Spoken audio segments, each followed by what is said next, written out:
This is the part where I wanted to talk about what you do when, there's sudden screaming or yelling or, some big ruckus, and you walk in and you don't really know what happened, what it's about, who did what to who. And most parents walking into this situation feel like it's their job to be the detective and to hold a trial and to be the judge in the trial as to whose fault it is and what they have to pay in order to make good what bad they did. And really, again, it's really putting your attention on the facts of the matter and on some kind of image of justice that we've been given, rather than putting your attention on the people and the feelings that are preventing them from working well together. And when it's all a mess, you actually have a situation that is, to some ways of thinking, going very well. It's like if there's someone crying, then someone is healing. Someone is beginning to heal from what just happened. And for them to heal, you don't really need to know what happened to them. You don't really need to know what this one did to that one. You don't really need to know whose turn it is with the thing that they're in dispute about. You don't really need to know why he tore his sister's shirt, ruining it forever. When we ask, why did you do that? When we ask, who did what to who?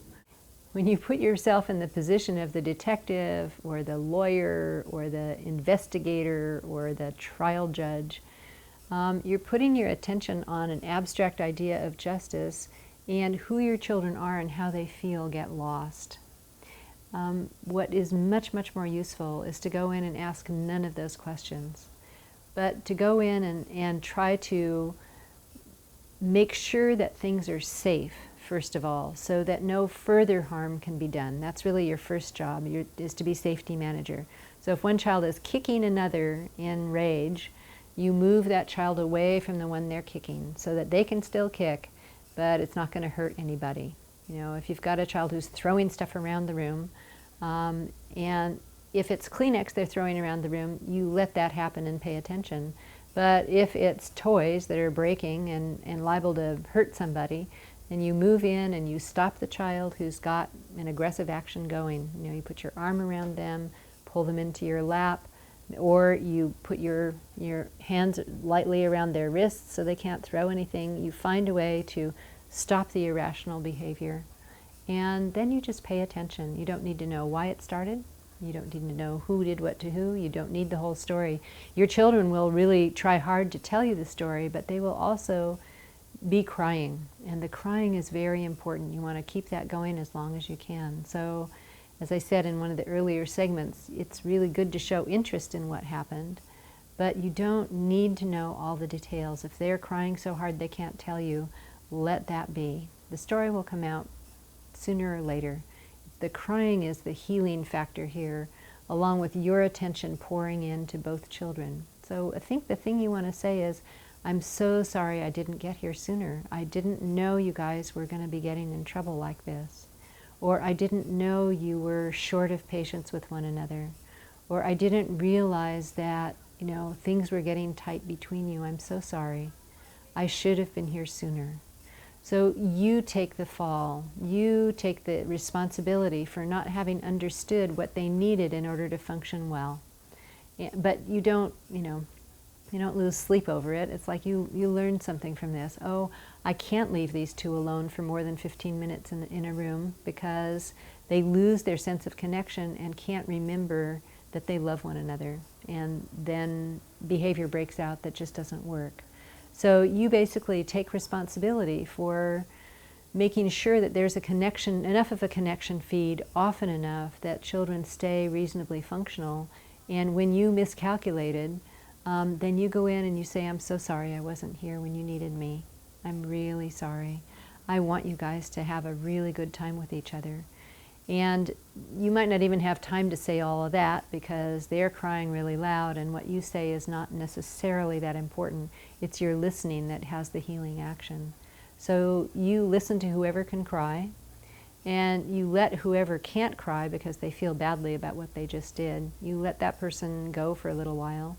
And you basically allow the healing to happen with whoever can heal through crying or tantrums. You get a story from each one, and you find a way to make a connection. So oftentimes it's the victim who can cry and the aggressor who can't. The aggressor feels guilty that they hurt somebody. And that makes, what guilt does is it makes your child look like they don't care about anybody.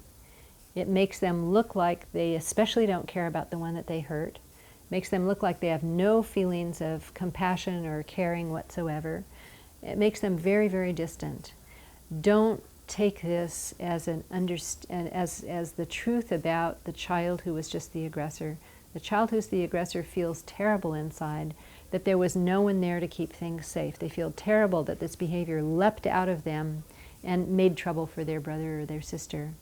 And right now they're kind of covering themselves so that they are protected against disapproval.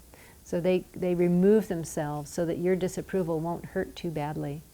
And the way you can help a child who is in the habit of being the aggressor after a big incident like this is to simply rebuild the connection through special time. So when my children would get into it, the younger one would cry because he was the one that got hurt. And what I would wind up doing after I'd paid attention there enough so that he was kind of back on his feet, was I would take the older one and figure, okay, this child couldn't think. He feels really bad right now. He doesn't know what to do about it. He looks like he doesn't care. And I need to refresh the connection so he can remember that he loves me and that he loves his brother and that we love him. So I do like 5 minutes of special time just to reconnect.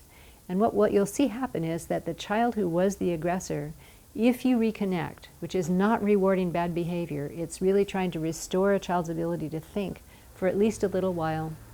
And what will happen is that whatever the emotional issue that was rumbling underneath was that caused that behavior, it'll come back up again in 15 or 20 minutes or maybe at dinner time. You'll cut their meat wrong and the aggressor child will burst into tears because you didn't listen to how they wanted their meat cut, or their peas touched their potatoes and it's totally intolerable.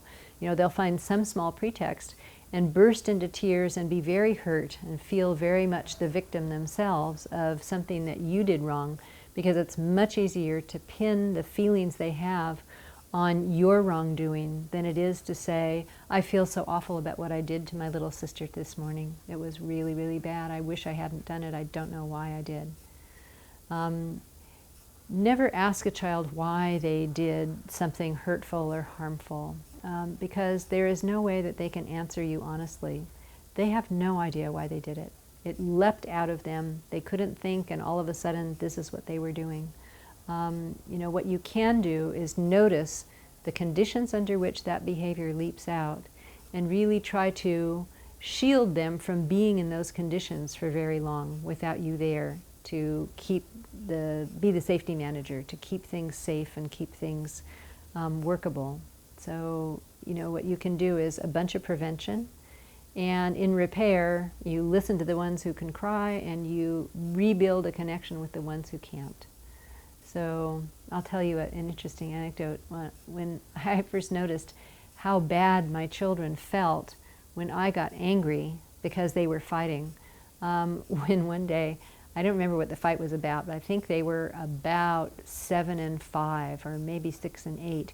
They were having a huge fight in the living room about who got something. And I came in wanting to figure out who was in the wrong and who was in the right. And so I got upset, and I thought it was my older son who had done wrong to my younger son. And he was like, you can't do that to him. You're doing that to him all the time. No, I won't let you do that. And my younger son, who was being victimized at the time, it's like he was the one that was, not in the powerful role in this dispute. He looked at me and went, Mom, stop that right now. Get out of here. You're not helping. This is my fight. And I just went, whoa, what? I'm trying to save you here. So, children it's not good for anybody when you lose your cool. It's not good for anybody when you come in and do a thorough interrogation and try to assign blame. What really helps your children is just to get whatever healing process can happening, and to rebuild their connection with one another. You can do some play listening, you can do some special time, you can, pop one of them in the bathtub, and, so you just be creative there, but don't try to make any of your children bad for situations that they, tumbled into because they couldn't think. Like us, they have their moments where it just doesn't work, and you will learn something from every single one, as long as you can take your frustrations to your listening partnership. Thank you.